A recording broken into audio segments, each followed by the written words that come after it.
बहुत समय पहले की बात है। पहाड़ों के पास एक छोटा सा गांव था। इस गांव में विनोद नाम का एक लकड़हारा रहता था। विनोद बहुत गरीब था। वह अपनी बूढ़ी माँ के साथ रहता था। उनकी एक टूटी हुई झोपड़ी थी।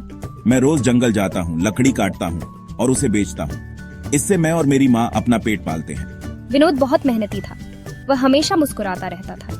वह अपनी माँ से बहुत प्यार करता था। मैं चाहता हूँ कि मेरी माँ हमेशा खुश रहे। पर विनोद की माँ बीमार रहती थी। विनोद अपनी माँ का इलाज करवाना चाहता था, पर उसके पास पैसे नहीं थे। बेटा तुम चिंता मत करो, सब ठीक हो जाएगा। विनोद की माँ की बातें हमेशा उसे हिम्मत देती थीं, लेकिन वह जानता था कि उसे कुछ करना होगा। एक दिन विनोद जंगल गया। वह लकड़ी काट रहा था। तभी उसे एक अजीब सी आवाज सुनाई दी। ये आवाज कैसी है? ऐसा लग रहा है जैसे कोई मुझे बुला रहा हो। विनोद डर गया। उसने इधर उधर देखा, पर उसे कुछ दिखाई नहीं दिया। शायद मेरा वहम होगा। चलो काम पर ध्यान देता हूँ। विनोद ने फिर से लकड़ी काटना शुरू कर दिया, पर वह आवाज बार बार आ रही थी। अब ये आवाज फिर से आ रही है। मुझे देखना होगा कि ये क्या है। विनोद से रहा नहीं गया।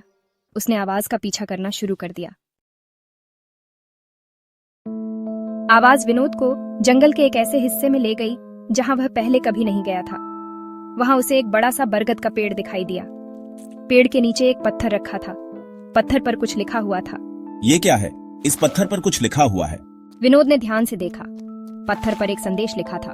जो सच्चे दिल से खोजेगा उसे खजाना जरूर मिलेगा। इसका क्या मतलब हो सकता है? विनोद हैरान रह गया। उसे समझ नहीं आ रहा था कि इसका क्या मतलब है। विनोद ने हिम्मत करके पत्थर को हटाया। पत्थर के नीचे एक गड्ढा था। विनोद ने गड्ढे में झांका। गड्ढे में एक सीढ़ी बनी हुई थी। विनोद सीढ़ी से नीचे उतरा। सीढ़ी एक गुफा में जाती थी। गुफा में अंधेरा था। मुझे कुछ दिख नहीं रहा है। मुझे कुछ रोशनी करनी होगी। विनोद ने अपनी कुल्हाड़ी से एक लकड़ी जलाई। गुफा में रोशनी हुई तो विनोद की आंखें खुली की खुली रह गईं। गुफा में सोने के सिक्के और हीरे जवाहरात भरे पड़े थे।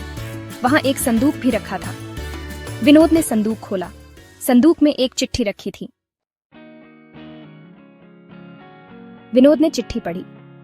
चिट्ठी में लिखा था, यह खजाना तुम्हें मिला है क्योंकि तुम्हारा दिल साफ है। पर याद रखना, यह खजाना तभी तुम्हारा रहेगा जब तुम इसे जरूरतमंदों में बांटोगे। अब मुझे समझ आ गया है कि मुझे क्या करना है। विनोद ने सारा खजाना एक बैलगाड़ी में लादा और गांव की तरफ चल पड़ा। गांव पहुंचकर विनोद सीधा सरपंच के पास गया। उसने सरपंच को सारी बात बताई। उसने कहा कि वह यह सारा खजाना गांव के गरीब बच्चों, बीमार लोगों और जरूरतमंदों की मदद के लिए देना चाहता है।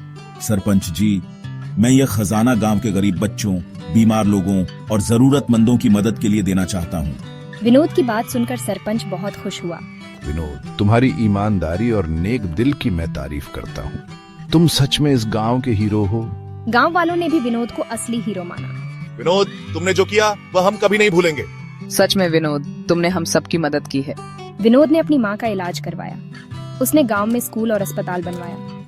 विनोद ने अपनी सारी दौलत दूसरों की मदद करने में लगा दी। विनोद ने यह साबित कर दिया कि सच्ची दौलत धन दौलत नहीं, बल्कि नेक दिल और दूसरों की मदद करने की भावना होती है।